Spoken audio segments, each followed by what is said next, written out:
Hey VC, this is Ryan. I'm back again for another video.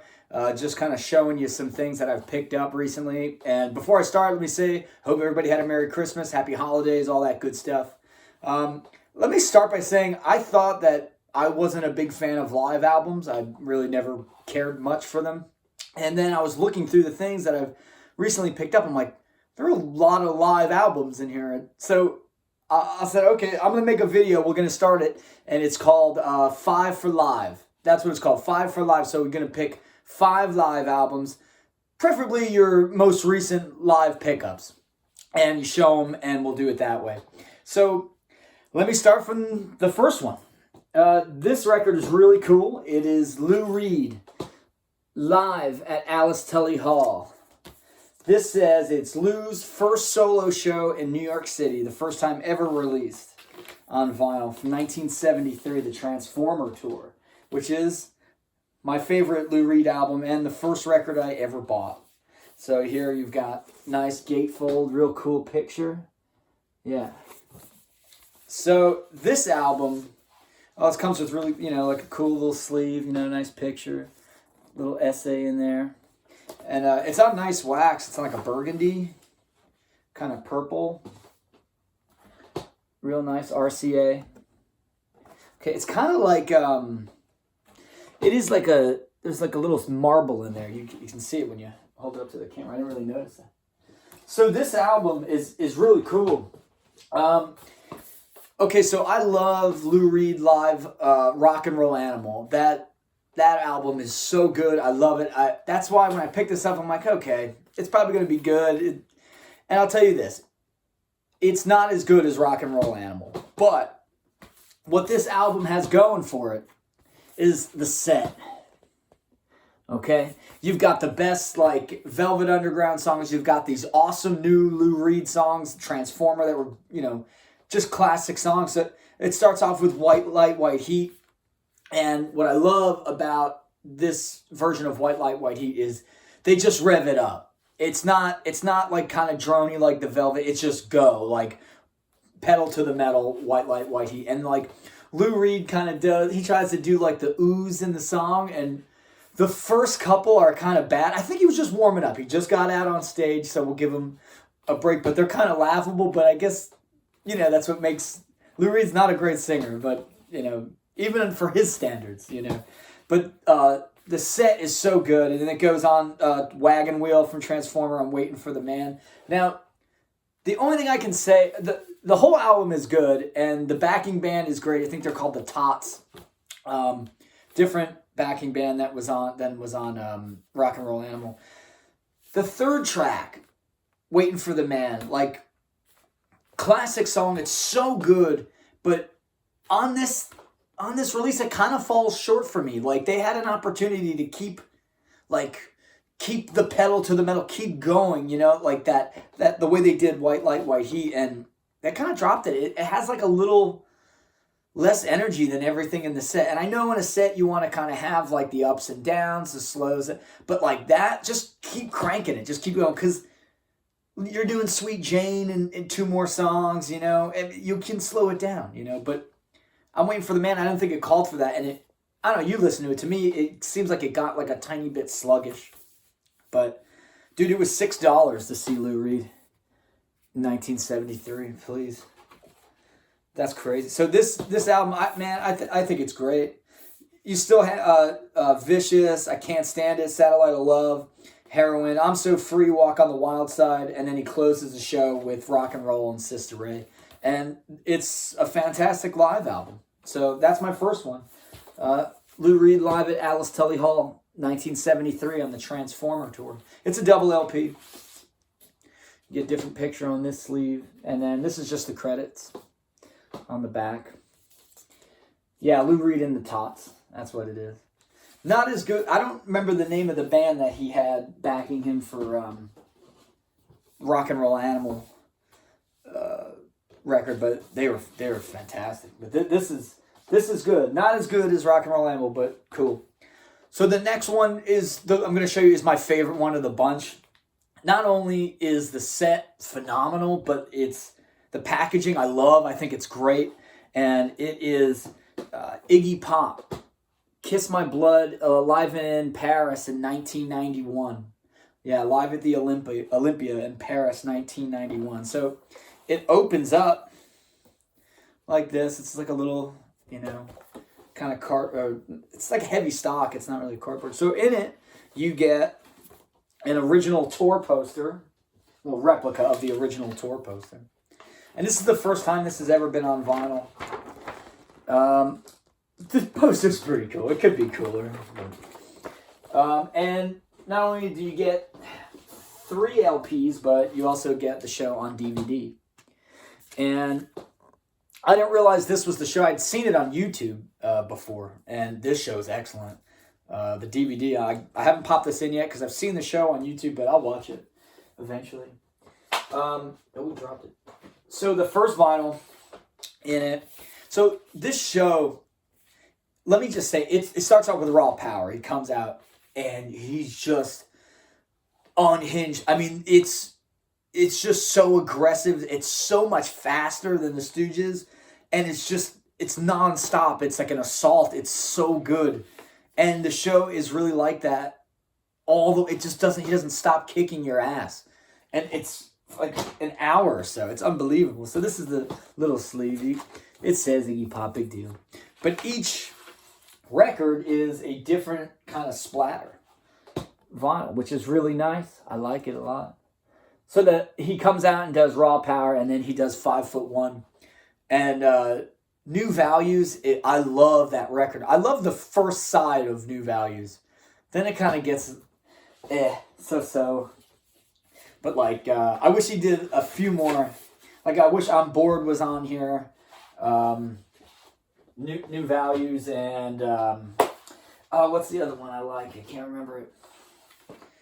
What's the first song on it? Tell Me a Story or something. It's great. So this is the second record. This one he kind of does. You get 1969 on the end of it, but this was in 91, so I guess it was Brick by Brick was the tour. So he does some songs from that. The title track from it. This is a nice splatter. I like this one too. This album is so good, and this is 1991. I don't know how old Iggy is in this, but dude, he has so much energy. It's unbelievable. I don't even want to go to the store for groceries. I feel too lazy, and this guy is quadruple my age, just killing it, man. Unbelievable. The third record.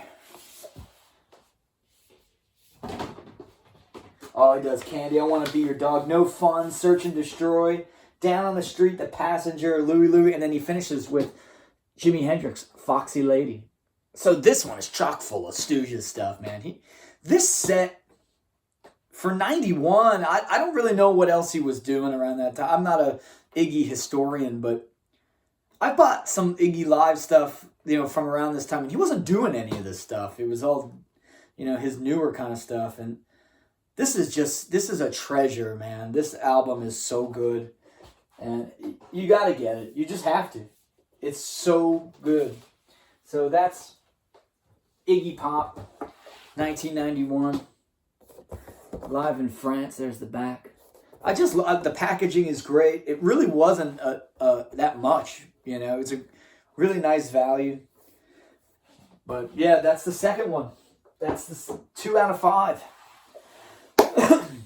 Let's do the third one here. This third one, the first edition of this was a favorite of mine for a long time, and it's the Ramones, It's Alive 2. So, I'll check out the back. The Ramones, if you like It's Alive, you're going to love this. Man, it's like the same thing. I mean, they play spot on. I think the set is exactly the same. I got number 6,964. I think the Iggy Pop was limited to 2,500, so that's cool.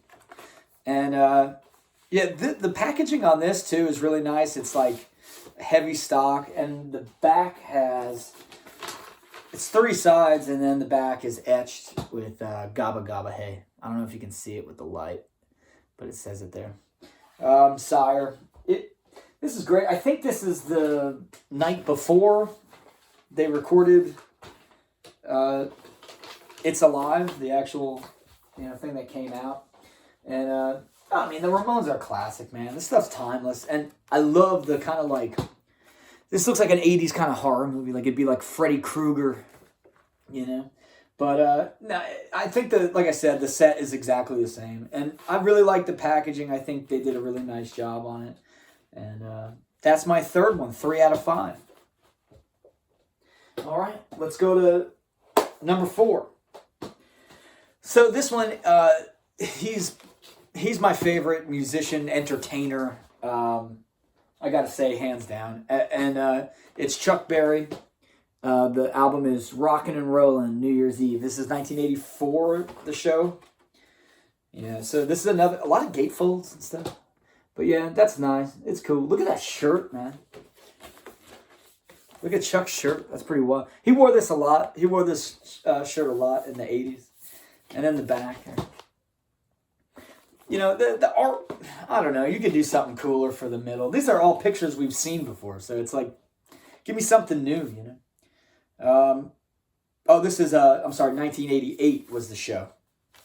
It says 1988. He plays all the classics, man. The thing with Chuck is, okay, this album is good. It's not great. If you're a fan of Chuck Berry, you know, you can find some stuff that's amazing. Like he's on, and some shows he's just not. Like he's out of tune, or. And the thing with Chuck is he never had his own backing band. It was always, the local pickup band, and he'd show up 5 minutes before the show and go on and play. The cool thing, a lot of the redeeming qualities in this album lie with his daughter Ingrid, who comes out and plays. She sings a nice blues number. I can't remember which one it is on here. She's great, and she's a great harmonica player. I really enjoyed her performance on this, and I think she really held everything together. I mean, the first part of this album is pretty sloppy. Like, Chuck's kind of missing notes. He's out of tune. By the second side, it starts like revving up with "Let It Rock." He does Memphis, and then he slows it down with like the blues numbers and stuff. But the album is good. It's not great.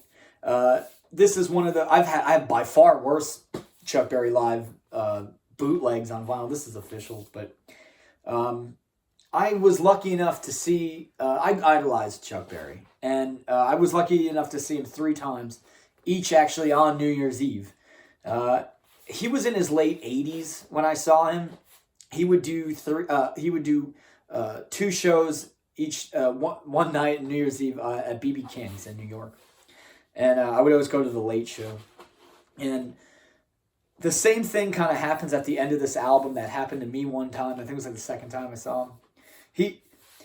He like starts the countdown early and then finishes the set and then has to like 1, 2, 3, 4 his band back into like Reelin' and Rockin' or Johnny Be Good to get to the New Year. So when I saw him, there was like this huge display, like a net of balloons, and when Chuck Berry counted 3, 2, 1, all the balloons would fall, And I remember being at BB King's, and I'm sitting, leaning up against the bar, and I'm watching, and I see on the clock, it's like 11:56, maybe 55.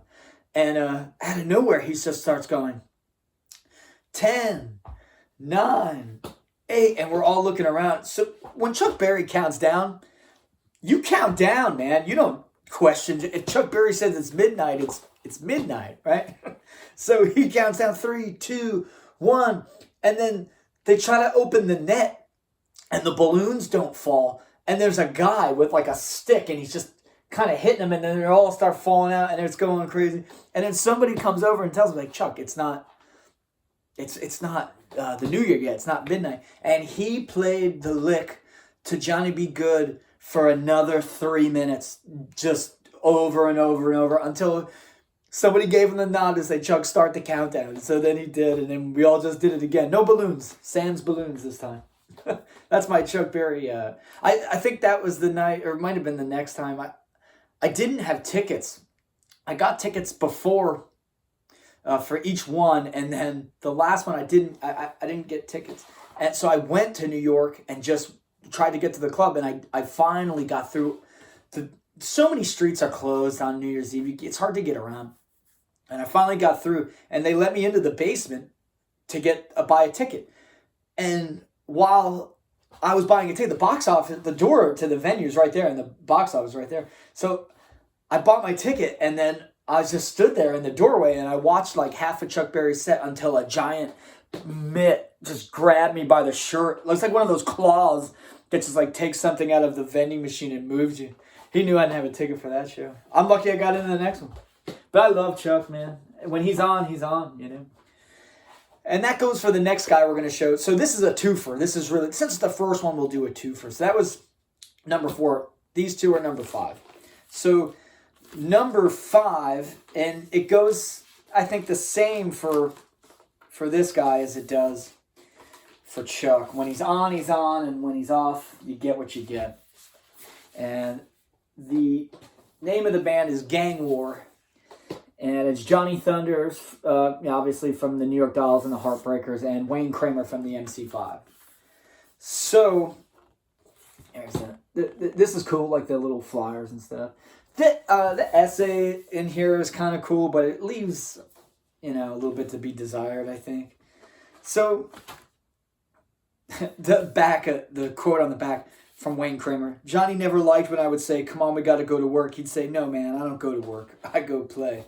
Yeah, something like that on this album. So, the highlights on here, Ramblin' Rose, it's just a kick-ass song. And I think that starts it off. It's great. Yeah, London Boys is awesome. MIA is okay. The Harder They Come, they do a really good version of.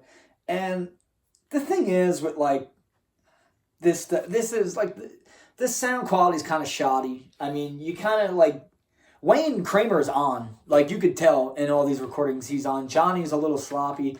He's kind of incoherent at times. He's belligerent. He says some really off-the-wall things, but I kind of like those. It keeps you on your toes, It keeps you, wondering, like, what the heck is he going to say next? And I had a copy, not of this. This is, like, some other new stuff, too. It was, like, a issue that came out in the 90s. It was cool. And it was the studio stuff plus some of this live stuff. And that's really cool. I should show that. I'll show it next time. But this side is on, this vinyl's on red. And then it's a double LP. So every one I've shown has been like a double, like a gatefold, I guess. That's cool. I like this one. This is nice looking, man. It's kind of like snot green. So, if I've said this before to people, and if the execution of Gang War was anywhere near as close to the idea that band is, they would have taken over rock and roll.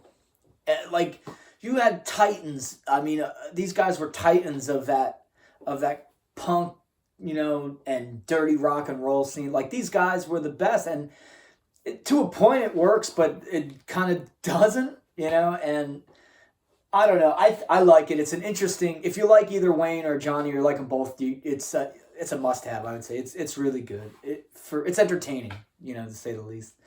But I was talking to my buddy about this album too, and I said, when you listen to it, you're like, it's okay. But if we were there, it would have been the best night of our lives. And I agree. I think that's true. So this is a twofer, right? Like I said. So the next one I got. This is still number 5. It is Johnny Thunders Live 1985 in Zurich. Okay, this just came out on Johnny Thunders Archives label. It says JTA 01, so it's the first release on this. The back gives you some kind of weird information. It says, recorded live at Radio SRS Studio in either Zurich or Geneva, Switzerland, January 1985. So we're not even sure where this was recorded. This is really good quality. Like, this is quality Thunders. Thunders is on. He's jamming in this, and even his comments are actually pretty funny in this one. He keeps talking about guys in his band calling the spliff the Spliff Boys, and he calls Nolan. I don't think is here on this. I don't know. He could be. It doesn't say, but he keeps calling him Needles Nolan. I wrote this up with Needles Nolan. He's off the wall, man. And this must have been in like the daytime, and they're doing a show at night because he's asking the people to come out to the show later on. So I don't know. He's asking them to bring joints for the Spliff Boys, and it's on. I've seen the listing on Discogs, but I haven't seen anyone post this one, the pink one. I got it on Pink Wax. I don't know, but here it is, 1985, Johnny Thunders. He plays all pretty much the classic stuff. He starts out with Blame It On Mom, which is cool. MIA on this is so good. Personality Crisis. He does Countdown Love, and it's different words. I think he's making them up as he goes along. Little Bit of Horror, that song, man. If this is on the radio, they did not play that. That did not go through, because he starts at the end talking about all kinds of crazy stuff. His version of Sad Vacation is pretty good. Side B sounds different to me than the stuff on Side A, but I think it's because there's like saxophone and stuff, but that kind of stuff he was doing like later in his career, because even the songs Disappointed in You, Just Another Girl, stuff like that, I don't know. But either way, this is a winner. Here, check it out. If you're a Thunders fan, New York Dolls fan, any kind of rock and roll fan, pick it up. It's really cool. It's a really cool little piece of history. I'd like to know more, like the specifics, and I'll try to find out. And if everybody knows, let me know.